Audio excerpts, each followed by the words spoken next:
Estamos dando continuidade então à nossa série de mensagens sobre o Sermão do Monte. Concluímos aquela parte inicial das bem-aventuranças e hoje vamos continuar então dando continuidade a esta porção tão valiosa que o Senhor Jesus deixou para que fôssemos edificados e que fôssemos despertados a uma realidade tal qual o Senhor assim fez para que vivêssemos para a sua glória. Então, já refletimos então nesses domingos sobre essa porção inicial, que tem muito a ver, irmãos, com a demonstração do verdadeiro cristão. O verdadeiro discípulo de Cristo, então, vive os aspectos das bem-aventuranças de forma natural e de forma a ser abençoado e em abençoar também. Jesus, então, ensinou, irmãos, aquela multidão, com toda a sabedoria peculiar ao verbo que se fez carne e com toda a profundidade essencial, trazidas então em suas palavras as grandes características de uma vida de acordo com um verdadeiro discípulo de Cristo, que este é um ambiente propício para que pudéssemos então meditar em conteúdos assim que diz respeito à nossa essência de vida, pois nós somos cristãos. Creio que quase todos aqui, não sei se tem alguém ainda que não fez ainda publicamente a sua profissão de fé pelo Senhor Jesus Cristo como seu Salvador, mas é algo peculiar para nós estes conteúdos trazidos no Sermão do Monte. Mas o discurso de Jesus não parou ali nas bem-aventuranças, não é? Na progressividade do seu ensinamento, ele então continua a enfatizar um segundo momento, a necessidade do cristão exercer influência neste mundo tenebroso que estamos envolvidos nele. E isso, de fato, é algo a ser levado em consideração, pois, sem dúvida, a simples ideia de que os cristãos podem exercer uma influência sadia no mundo deveria causar um sobressalto na nossa vida e fazer, então, ou nos levar, então, à seguinte premissa, não é? Que influência nós poderíamos então exercer, né, com as pessoas distintas que vivem ao nosso lado, sendo nós envolvidos nas bem-aventuranças. Então, se eu vivo os aspectos da bem-aventurança, que tipo de influência eu preciso como resultado exercer, né, no mundo em que nós estamos envolvidos? Que influência então eu poderia viver e exercer na caminhada da vida cristã? Dentro de um raciocínio amplo, irmãos, esta influência, né, do contexto atual em que nós vivemos, nós concordamos com a opinião de que o cristão precisa levar a sua influência para algumas esferas da sociedade. E nós concordamos com o entendimento do pastor Jonas Madureira, que já cita outros dois autores, que concorda também com esses dois outros autores, que diz que nós deveríamos exercer influência na esfera jurídica, educacional e também midiática da nossa sociedade, pois são essas esferas, né, que ditam as agendas, as normas, as discussões e as questões sociais e culturais de um povo. Então, a grande questão é que os cristãos, eles se ausentaram destas esferas. Então, a esfera jurídica, a esfera educacional e a esfera midiática foi tomada e invadida por corações distantes de Deus, que têm uma cosmovisão totalmente diferente daquela que glorifica a Deus. E diante disso, nós estamos vendo uma geração comprometida, arruinada em seus valores. E isto é porque os cristãos, a igreja de Cristo na terra, ela se acovardou, se omitiu, ela saiu, se ausentou destas esferas. E hoje nós estamos aí envolvidos numa realidade triste. De fato, queridos, em um aspecto muito mais agora restrito e pessoal, cada cristão ele é chamado para testemunhar o cerne dos ensinamentos de Jesus Cristo e, com isso, influenciar pessoas e meios onde eles vivem. A influência dos cristãos está, irmãos, no testemunho, pois a atenção deve estar voltada à obra objetiva de Cristo, e esta obra, seus grandes feitos e a sua redenção é a grande pauta do nosso testemunho de vida. Olhando para isso, irmãos, lamentavelmente O testemunhar tem sido muitas vezes restrito em apenas evidenciar ou dizer de que o Senhor é bom e Ele me alcançou e glória a Deus por isso, e apenas isso. E a influência então ela fica um pouco a desejar, pois de fato não há dúvida de que certos pontos ou relatos daquilo que o Senhor fez na nossa vida é valioso no arcabouço geral daquilo que nós influenciamos, mas nós precisamos, irmãos, ser mais intencionais e devemos então ilustrar e autenticar aquilo que falamos na essência de um testemunho que está a influenciar pessoas, levando as pessoas a Cristo. Então levar pessoas a Cristo é o grande objetivo. Levar pessoas a Cristo pela sua palavra é o grande objetivo, não apenas dizer Deus é bom demais e abençoa a minha vida, não apenas isso. Então, de fato, olhando então para nós aqui presentes, conclusivamente nesta noite, que bem duradouro então, irmãos, nós poderíamos proporcionar, nós que somos humildes, que somos mansos, que choramos, que somos misericordiosos e que promovemos a paz e não a guerra, conforme as bem-aventuranças. O que poderíamos então, irmãos, realizar aqueles cuja nossa única paixão é o apetite pela justiça, vivendo então como termos uma arma poderosa, a pureza do nosso coração. Encontramos, irmãos, nas palavras de Jesus, uma argumentação extraordinária. As palavras de Cristo são contundentes, sábias, profundas e banhadas de verdade. As palavras de Cristo, não há nenhuma dúvida de que Ele, de fato, descortinou os efeitos da sua obra transformadora na vida do seu povo, que Ele elegeu para si. E assim, queridos, há uma consequência neste chamado de influenciar as gerações na perspectiva da verdadeira questão ligadas à obra dele em nossa vida. Precisamos influenciar pessoas. Queria que você abrisse a sua Bíblia em Mateus capítulo 5, versos do 13 ao 16.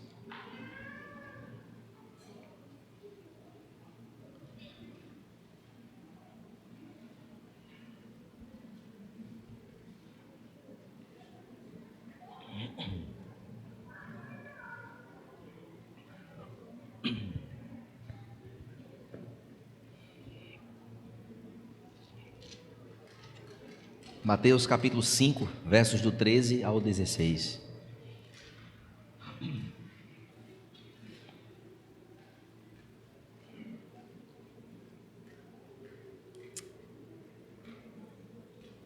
Diz assim a palavra de Deus: vocês são o sal da terra. Ora, se o sal vier a ser insípido, como lhe restaurar o sabor? Para mais nada presta, senão para ser lançado fora, ser pisado pelos homens. Vocês são a luz do mundo. Não se pode esconder numa cidade situada no alto de um monte, nem se acende uma lamparina para colocá-la debaixo de um cesto, mas num lugar adequado, onde ilumina bem e todos os que estão na casa. Assim brilhe também a luz de vocês diante dos outros, para que vejam as boas obras que vocês fazem e glorifiquem o Pai de vocês que está nos céus. Vamos orar ao Senhor? Pai querido e santo, nós te louvamos, Senhor, por mais uma oportunidade de juntos, ó Deus, a Tua Escritura, recebermos pela intervenção do Teu Santo Espírito a porção desta noite.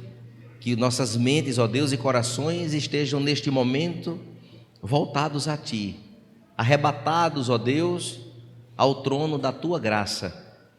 Que nesta noite, Pai, mais uma vez, o Senhor alimente a nossa alma, renove a nossa alegria, restaure, ó Deus, as convicções e os pressupostos, que pelo Teu chamado, ó Deus, aqui estamos, ó Pai, para atender a Tua palavra. Queremos, ó Deus, prazerosamente viver os aspectos, ó Deus, dos Teus ensinamentos, Pai, e que nesta noite, ó Deus, sejamos abençoados por ela. Assim nós te oramos e te agradecemos em nome de Jesus. Amém. Meus irmãos, a partir deste ponto, então, Jesus ele apresentou a sua significativa técnica de ensinar. O Senhor Jesus ele adotou uma forma de ser claro o seu ensinamento, de fazer com que as pessoas entendessem com mais clareza, com mais facilidade, os ensinamentos do Senhor. E esta técnica, então, é uma coisa notável. Nós podemos observar na porção de que nós lemos, que ele pega exemplos terrenos, coisas do cotidiano, que as pessoas pudessem facilmente fazer as correlações e ter de fato o entendimento. E ter de fato a absorção íntegra daquilo que ele estava então falando, onde por trás daquela correlação, ele atribuía então os ensinamentos espirituais, as verdades espirituais que aquele povo precisava então ouvir. Então, em ambos os casos, na leitura que nós vimos aqui, os dois elementos, tal o sal como também a luz, são elementos, irmãos, que causam de fato impacto na nossa vida. Observe que o sal ele altera, melhora, aperfeiçoa o sabor das coisas, como também preserva para que as coisas não se estraguem. O sal tem a sua finalidade e algo que nós utilizamos no nosso dia a dia, como também a luz, que nós estamos tão acostumados, pois na época passada, em algumas décadas atrás, à noite, sempre ao entardecer, o que iluminava uma casa era sempre candeeiros, ou lampiões, ou velas até, mas hoje está muito iluminado com toda essa tecnologia. As pessoas hoje até dormem mais tarde, estão acostumados, né, com a eficiência da luz que fica até a hora que eu quiser. Naquele tempo não era assim, a gente dormia mais cedo, não é? Então quando amanhecia todo mundo acordava, quando anoitecia jantava-se cedo e já estava guardado. A luz é a luz também que ilumina aqueles que trabalham em alto mar, que se localizam e se direcionam muitas vezes pela luz do farol. A luz, irmão, é algo extremamente importante na nossa vida, mas existe de fato, irmãos, um perigo muito eminente de que esse impacto seja perdido, tanto do sal que perde o seu poder de salgar, como também a luz que deixa de funcionar e não tem mais valor de nada. O sal, então, ele pode perder a sua salinidade e a luz, ela pode perder o seu brilho. Assim, queridos, Jesus aprofundou o seu ensinamento e desafiou e continua a desafiar o seu povo, e nós hoje aqui, sim, a nos desafiar hoje aqui, como os cristãos das bem-aventuranças, a fazerem tal diferença no mundo. Estamos aqui, meus irmãos, não para estarmos omissos ou apenas acomodados com aquilo que o Senhor já fez e com aquilo que nós já somos, salvos em Cristo Jesus, aguardando a sua vinda. O Senhor Jesus nos chama a fazer a diferença, e eu não posso me omitir deste ofício como um cristão, como um discípulo de Cristo. Assim sendo, irmãos, e de fato nós podemos perceber que muitos personagens bíblicos fizeram a diferença, onde eles viveram, onde eles passaram, apesar das oportunidades que eles tinham de poder dar as costas, de apostatar, de negar a Cristo, como também de se rebelarem e de se calarem diante das circunstâncias. Muitos homens nós poderíamos aqui citar que fizeram a diferença, estando eles em momentos angustiantes até, mas eles foram fiéis ao seu ofício, fizeram a diferença, e o Senhor honrou a vida desses homens e dessas mulheres, dessas pessoas.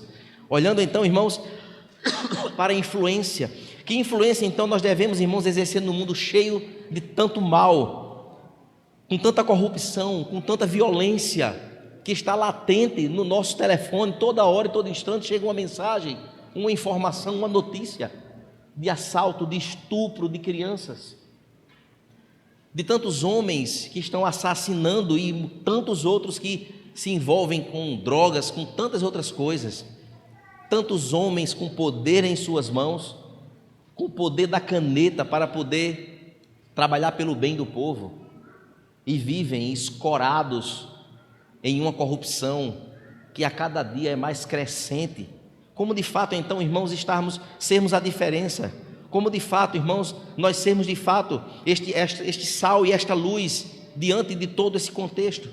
Para definir, irmãos, a natureza desta influência, Jesus usa então essas figuras que são utilizadas na nossa casa. E assim, queridos, onde nós de fato devemos fazer a diferença? Nas esferas da sociedade, mas também na nossa família. Precisamos fazer a diferença na nossa casa, no nosso trabalho, na nossa viagem. Fazer a diferença no namoro, fazer a diferença no casamento, fazer a diferença nos negócios, fazer a diferença na igreja do Senhor, onde aqui nos reunimos, fazer a diferença na criação dos nossos filhos, fazer a diferença quando o sucesso profissional chega na nossa realidade, ou quando não chega. Devemos então, irmãos, vou parar a lista, porque poderíamos falar aqui a noite inteira, de onde nós devemos exercer influência. E assim, queridos, olhando para o texto sagrado, eu queria chamar a sua atenção para o verso 13, quando de fato então Jesus, após falar das bem-aventuranças, ele diz: vocês são o sal da terra. Ora, se o sal vier a ser insípido, como lhe restaurar o sabor? É uma pergunta que o Senhor Jesus faz. Para nada mais presta, senão para ser lançado fora, ser pisado pelos homens. E aqui, queridos, Jesus, neste momento, atribui um título ao seu povo, um título aos seus discípulos, a quem as palavras dele foram direcionadas naquele sermão. Jesus então fala claramente e diretamente, para agora, incisivamente, falava para o seu povo, os seus discípulos.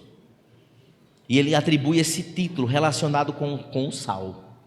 É certo que o sal possui propriedades conservantes sobre os alimentos, e nos tempos que não havia refrigeração, hoje tem a refrigeração, mas quando não tinha, o sal era muito utilizado, não somente para dar sabor, mas também, principalmente, para retardar o estado de decomposição de alimentos. O sal, irmãos, impede que a umidade traga as bactérias e se espalhe, tome todo o alimento e apodreça. Esta é a finalidade do sal. Mas o que isso então tem a ver com o povo de Deus? O que isso tem a ver com o povo do Senhor, os discípulos, os cristãos? O que é que tem a ver com a minha vida, com a sua vida? A perspectiva de sermos sal. Jesus, irmãos, não está falando meramente sobre este alimento, este condimento, mas sobre uma verdade espiritual por trás dele. De fato, o impacto que o sal proporciona, este mesmo impacto deveria acontecer através das nossas vidas. De fato, nós como cristãos, nós devemos adotar, irmãos, o efeito de causar grande impacto neste mundo, que tomado pelo pecado está em decomposição, está apodrecendo, piorando a cada geração. E cadê a nossa voz? E cadê a nossa presença? E cadê a nossa denúncia contra o pecado? Cadê nós? Cadê cada um de nós dentro da nossa própria casa? O que é que nós estamos fazendo apenas sentados numa poltrona, omissos a uma realidade tão latente? Quando propostas chegam indecorosas para nós, qual é a nossa posição? É de salgar aquilo ali? É de poder denunciar aquilo ali? É de poder se colocar contra aquilo ali? Ou é dizer, não, deixa, eu vou para o céu mesmo, Jesus vai voltar e eu vou para o céu, o mundo que se acabe. A perspectiva de Jesus não é essa, é muito pelo contrário. Nós precisamos, irmãos, estar presentes, precisamos, irmãos, encarar esta realidade, precisamos então entender, irmãos, que devemos ser o impacto esperado por aqueles que servem ao Senhor. Precisamos fazer esta diferença. E como sermos sal na prática? Dando então, irmãos, testemunho de uma nova criatura, de não sermos mais aqueles que praticavam as coisas do passado, pois agora fomos desnudados do homem velho e agora estamos mortificando esta carne e vestidos agora de novas vestes, onde uma nova natureza agora atua em nós. Esta é uma das perspectivas de sermos sal na prática, como também de não denunciar o pecado, como também não tolerando, irmãos, a carne que há em nós com a sua inclinação pecaminosa, degradante e corrupta, como a palavra de Deus diz, que o nosso coração ele é enganoso, e desesperadamente corrupto. Este é o coração humano. Precisamos entender, irmãos, que ele tem que estar encharcado de sal. Precisamos ser de fato como o Senhor Jesus, ele ensinou. Mas qual é o perigo de tudo isso? O perigo, irmãos, é que o sal pode perder a sua salinidade, o seu efeito. O cristão, quando ele se cala, se omite das costas, ele está, em outras palavras, não causando o efeito que era para acontecer.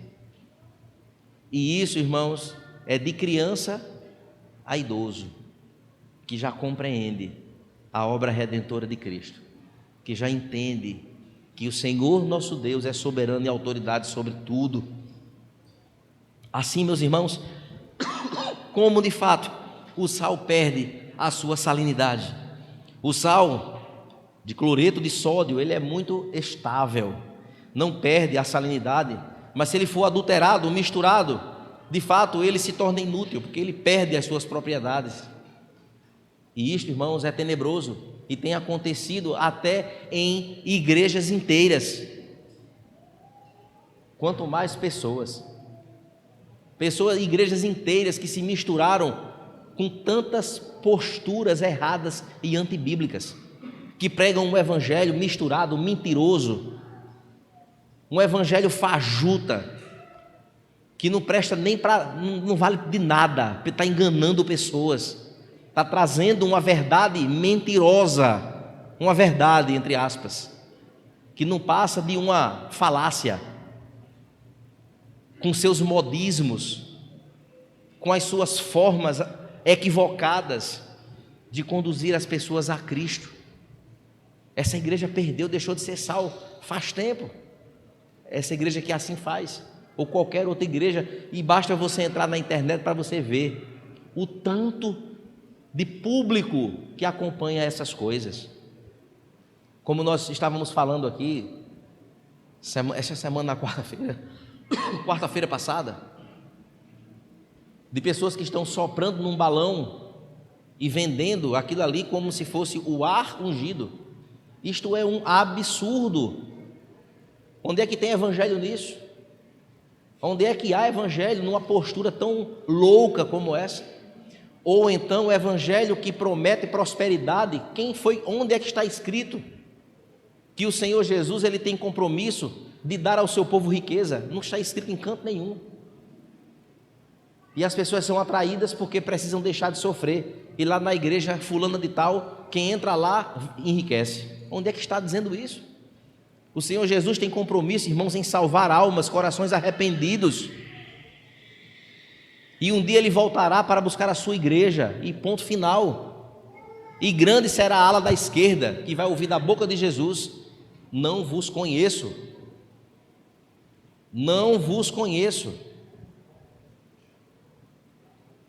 E os expulsará de sua presença. Queridos, estamos falando de verdades cruciais, estamos falando de verdades fundamentais, de que não é brincadeira as palavras de Jesus. Olhando então para isso, irmãos, Jesus diz que quando o sal ele perde o seu valor, é exatamente quando perde o poder da sua salinidade, não serve mais para nada a não ser para ser jogado fora. E o que é que Jesus traz nesta perspectiva de que o sal ele será pisado pelos homens? De onde vem essa ideia? E culturalmente, irmãos, Jesus faz referência ao sal que era retirado do Mar Morto, que é um mar muito salgado, e lá é extraído sal. Uma grande parte é bem aproveitada para as cozinhas, para serem vendidos, mas existia uma grande parte que vinha misturado com outras coisas, com terra, com poeira, com areia, e este sal não prestava para comer. E aí o que é que era feito? Aquele sal ruim era armazenado para no inverno, quando nevava, o lugar onde as pessoas andavam no templo, naqueles mármores, escorregavam muito com a neve. Então aquele sal era espalhado nas calçadas do templo, no passeio onde as pessoas andavam, para derreter aquela neve, e as pessoas pisavam em cima daquele sal. É exatamente esta ideia que o Senhor Jesus traz. E aí a pergunta que fica: que tipo de sal nós queremos ser? Nós queremos ser o sal bom, que é bem utilizado, ou nós seremos um sal daquele que será pisado pelos homens? Esta é a grande perspectiva, irmãos, do ensinamento de Jesus no tocante ao ser sal. O sal que faz a diferença é o sal que nós devemos desejar e ser para a glória do Senhor. Amém? Versos 14 e 15. A palavra de Deus diz: vocês são a luz do mundo. Não se pode esconder uma cidade situada no alto de um monte, nem se acender uma lamparina para colocá-la debaixo de um cesto, mas um lugar adequado, onde ilumina bem a todos que estão na casa. De fato, meus irmãos, o Senhor Jesus agora nos traz um elemento importantíssimo, que é o elemento da luz. Era inverno de 1699, já era a 5ª semana da travessia pelo Atlântico, pelo Canal da Mancha, em direção à Inglaterra. Havia sido então dias difíceis pelo inverno tempestuoso de uma pequena embarcação que se propôs a fazer esta travessia.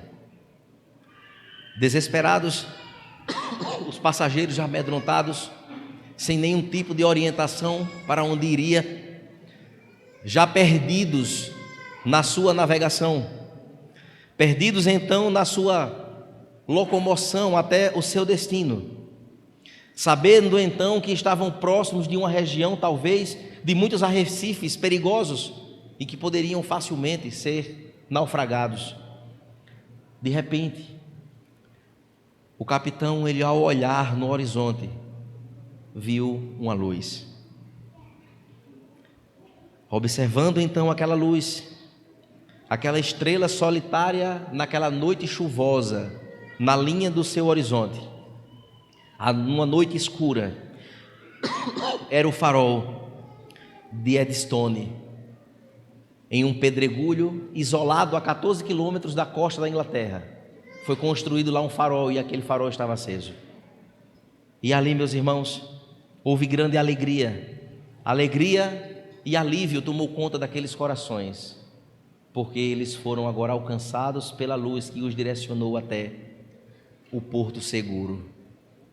Palavras do capitão então disse que quando avistaram a luz, se puseram de joelhos dando graças a Deus. Disse mais um dos passageiros: a luz nos guiou e salvou o nosso destino. Olhando, irmãos, então para isso, que diferença aquele farol fez naquela noite para aquele navio? Fez diferença entre a vida e a morte daquelas pessoas.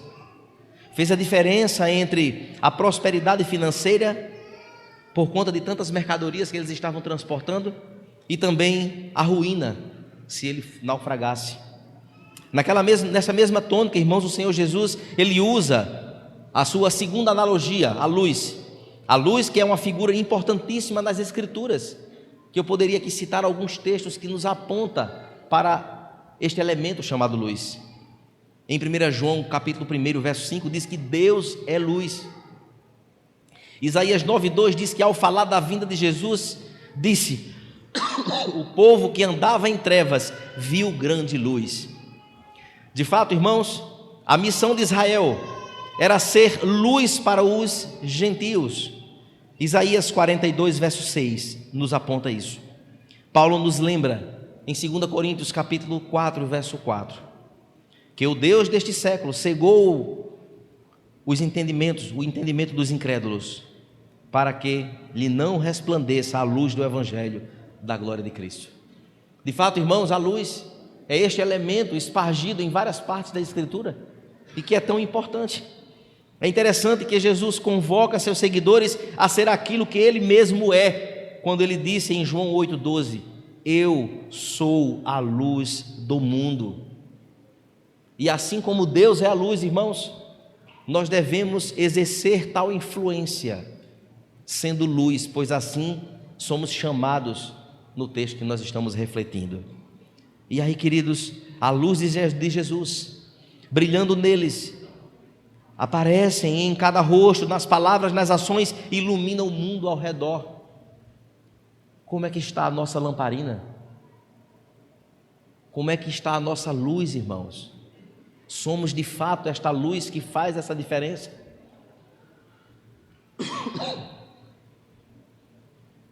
A luz deve ser vista, pois o mundo precisa ver as nossas obras em Cristo.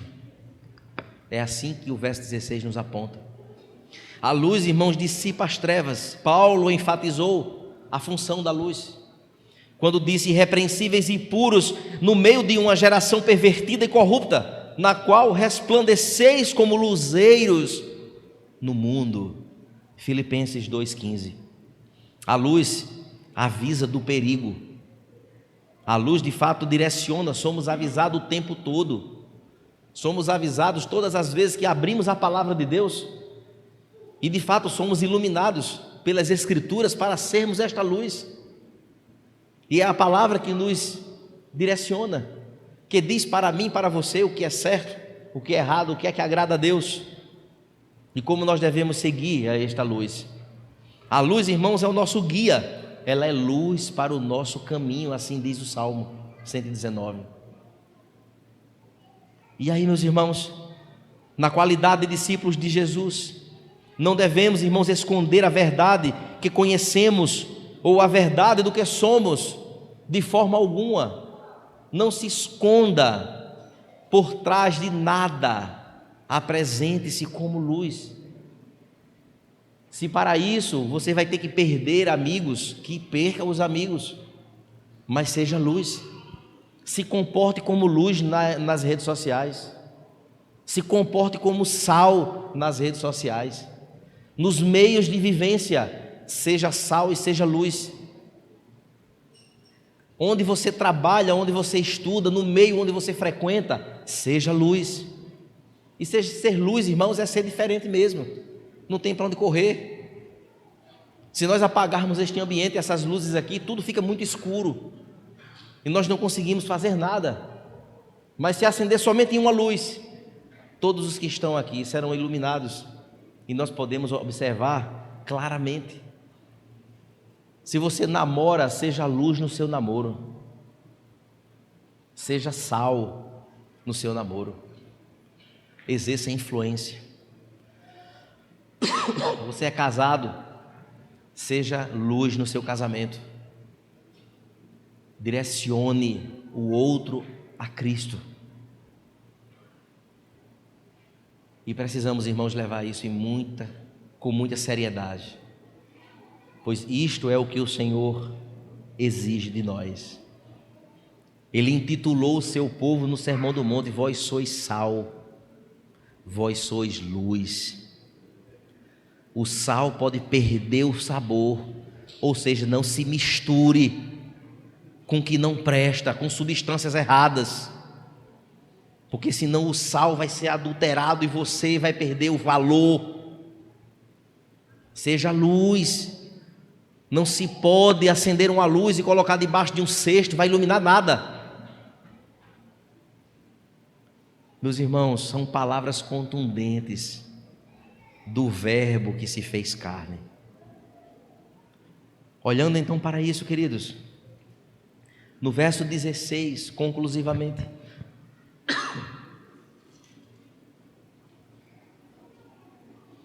assim brilhe também a luz de vocês. Ou seja, há um propósito. Eu preciso brilhar. Não é brilhar esse brilho do sucesso. Você é uma estrela, você nasceu para brilhar, que falam por aí afora. Não é esse brilho, não. É o brilho das bem-aventuranças mesmo. É o brilho da humildade. É o brilho do choro. É o brilho da mansidão. É o brilho de ser um servo do Senhor, uma serva do Senhor. É o brilho de reconhecer quem o Senhor é. É este brilho que Ele está falando. Assim brilhe também a luz de vocês diante dos outros, para que vejam as boas obras que vocês fazem e glorifiquem o Pai de vocês que está nos céus. Jesus então conclui, irmãos, esta sessão, este bloco, de forma brilhante, de forma muito clara, de forma muito verdadeira, trazendo para nós a responsabilidade de um dever a ser cumprido. Eu preciso fazer com que a minha luz brilhe. Quando alguém nos visita na nossa casa, qual tem sido nossa postura?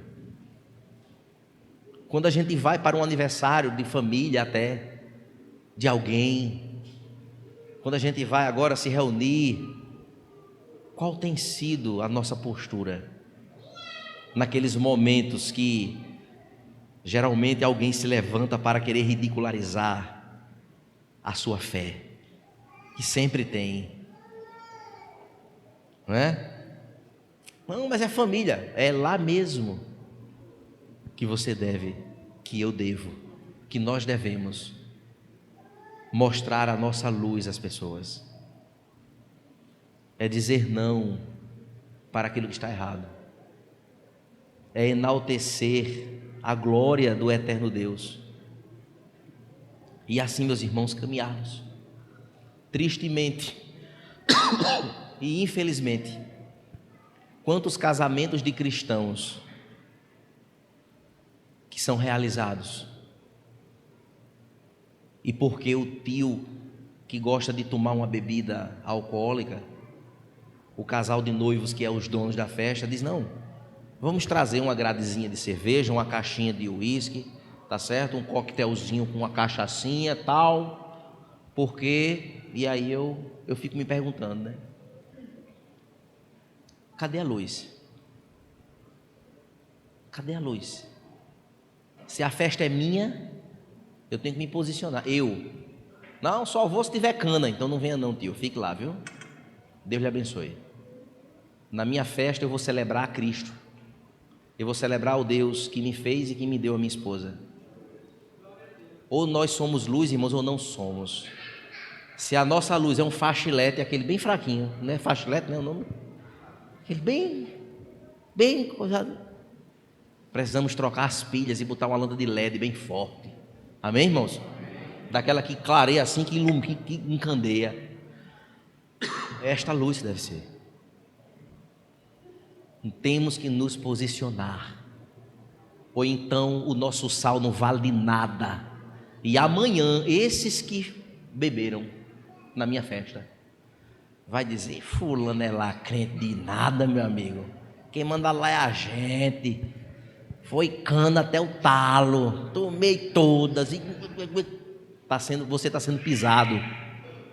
E é tudo isso que o mundo quer: nos ridicularizar, provar para a gente não tem fé de nada, que a gente é só religioso, que a gente leva tudo na brincadeira, que a gente não tem diferença de nada.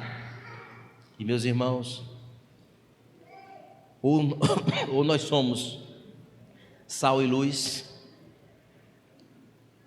ou então nós não estamos vivendo tal qual o Senhor Jesus assim nos intitulou. Alguém diz que o céu vai ser aquela grande surpresa, um tiquinho de gente, que seja um tiquinho de gente, mas que seja povoado por pessoas que são sal e luz de verdade. Eu quero estar lá, eu quero ser salgado, com força, e eu quero olhar para vocês e ver um bocado de saleiro, tudo desborrando de sal, amém? E quero ser luz também. E meus irmãos, brincadeiras à parte, desta forma, irmãos, as nossas obras, as obras pelas quais nós agora vivemos, ou seja, convertidos e alcançados agora pela salvação, que agora nos impulsiona a fazer obras que glorifica a Deus, está bem claro no verso. Não é fazer as obras para alcançar algo de Deus, não. Deus, Ele já nos alcançou, e por Ele ter nos alcançado agora nós fazemos boas obras, para que o nome dEle seja exaltado e glorificado, e não a gente. Assim, meus irmãos, entendendo isso, Jesus menciona e refere-se tanto à nossa pregação do Evangelho que nós precisamos fazer, como também o nosso exemplo moral e posicional como sal e luz. Ele adiciona que tais obras devem levar as pessoas a glorificarem ao nosso Deus, ao nosso Pai, que está nos céus. E eu concluo então, pedindo então para que o louvor venha para cá. A gente vai cantar uma canção, ok? Que tem a ver com a nossa mensagem de hoje, o efeito surpresa de sempre, abençoado por Deus. Não há dúvidas, irmãos, que Jesus está enfatizando que deve haver de fato uma diferença fundamental entre o seu povo e o restante da humanidade. Há uma diferença grandiosa. Não é todas as pessoas que são sal e que são luz, muito pelo contrário. O mundo está apodrecendo, o mundo está perdido, jaz no maligno, pelo efeito contundente do pecado que se estabeleceu. Essa é uma verdade absoluta, verdadeira, estamos vendo isso. E meus irmãos, o mundo vive numa escuridão terrível, corações em trevas. E quando nós chegamos na vida dessas pessoas, a luz que há em nós precisa refletir Jesus, refletir a Cristo. John Stott, então, ele trazendo um comentário acerca de tudo isso que está sendo dito hoje aqui, ele diz assim sobre esse texto: este tema, sal e luz, é básico no Sermão do Monte.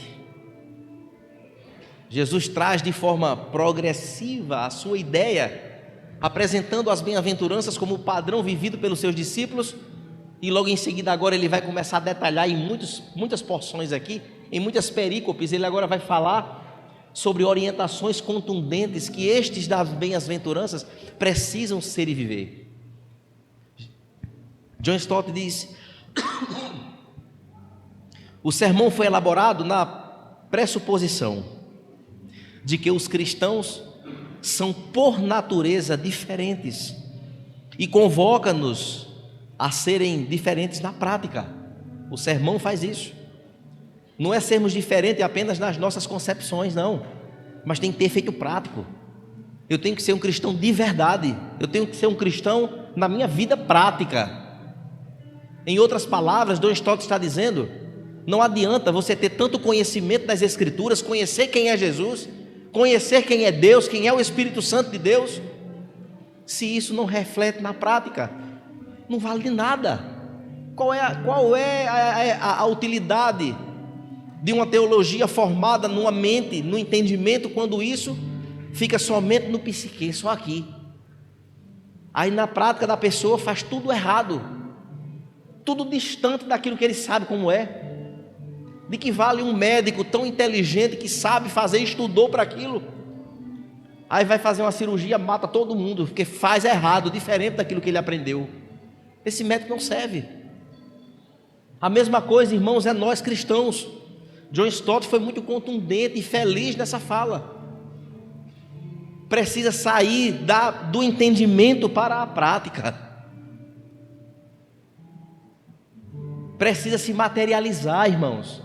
Aquilo que nós aprendemos e temos recebido do Senhor precisa virar efeitos práticos. Eu preciso de fato exercer, eu preciso de fato fazer, para que os outros vejam estas obras. Mas John Stott conclui dizendo: provavelmente a maior de todas as tragédias da igreja ao longo de sua história, agora não, só um minutinho, tem sido a de uma constância em conformar-se com a cultura prevalecente. É aquela expressão: não é assim mesmo, deixa, é assim mesmo. Não é assim mesmo não é para ser assim mesmo não, irmãos, é para ser diferente mesmo. mas é um diferente respaldado nas Escrituras. É este diferente. E o que muito acontece então é esta conformidade com a cultura prevalecente, em lugar de desenvolver uma contracultura cristã e verdadeira. Assim, nós aprendemos que somos colocados no mundo, irmãos, com este papel duplo de sermos sal e de sermos luz. Jesus chama os seus discípulos para exercerem tal influência dupla na comunidade secular em que vivem, e nós aqui em que vivemos. Uma influência como sal negativa, porque a inércia do mundo é para se acabar, se decompor, e nós como sal vamos agora dar uma negativa a este apodrecimento. Então há um efeito negativo, ou seja, um efeito de poder dizer não para a corrupção. A nossa voz precisa sair, precisamos agir diferente, ser exemplo. E assim, meus irmãos, por outro lado, sermos luz em meio a essas trevas, pois assim os cristãos, com a sua influência, há de fato um poder universal e transformador que precisamos exercer. Jesus diz, irmãos, que somos sal e luz nesta existência, nesta realidade, e isto é hoje, não é para quando, não, talvez depois, mais tarde, amanhã, não, é hoje. Enquanto, irmãos, as religiões e filosofias não cristãs vivem o tempo todo em busca de filósofos, de pessoas, de pensadores acerca de tantas outras coisas, para tentar dar fundamento às suas crenças e às suas teorias, desesperadas nesta tentativa militante de uma ilusão de querer serem relevantes, a palavra de Deus, ela continua a mesma. Amém, irmãos? A mesma. A palavra de Deus, ela prevalecerá. Tudo vai passar, mas as minhas palavras, elas prevalecerão. A palavra do Senhor diz isso. Olhando isso, irmãos, algumas perguntas nós temos que fazer para que conclusivamente nós saiamos daqui hoje pensando, matutando, tentando encontrar respostas às indagações que nós iremos aqui fazer. E aí, estamos de fato, irmãos, vivendo de acordo com o chamado que nós temos recebido do Senhor, de sermos discípulos, sal e luz? Estamos vivendo tal qual? Será que nós estamos, irmãos, vivendo para este objetivo de ser diferença? Temos de fato sido sal e luz? Ou existe algum meio, algum espaço onde frequentamos, onde vivemos, que nós temos nos omitido de ser sal e luz? Que para agradar a galera a gente tem nos omitido? Se isso tem acontecido, meus irmãos, precisamos repensar os nossos valores, os quais foram apresentados pelo Senhor Jesus no sermão. Quando as pessoas, irmãos, interagem conosco, elas veem alguma diferença no nosso falar, nas nossas colocações? A nossa cosmovisão, ela tem sido secular ou cristã? Quando utilizamos o nosso Instagram, nosso Facebook ali, ó, não é? Vídeos curtos, ou até postagens que a gente pode dizer assim, no mínimo vergonhosas. Como é que a gente se posiciona com aquilo? A gente para ver, até curte, até comenta. Curtir, irmãos, nada mais é do que concordar, é bater palma. Show, gostei. Qual tem sido nossa postura em relação a isso? Ou será que em muitos momentos nós rimos das mesmas piadas, dos pensamentos indecorosos e maliciosos, pensamentos de deturpação, de desconformidade com os valores eternos? Ou nós nos colocamos e nos posicionamos como verdadeiros saleiros e lâmpadas de LED, daquela bem forte? Como é que nós nos posicionamos? Somos chamados, irmãos, e devemos causar verdadeiramente, queridos, para a glória de Deus, o impacto esperado pelas Escrituras, de sermos sal e de sermos luz para a glória de Deus. Amém? Fiquemos de pé.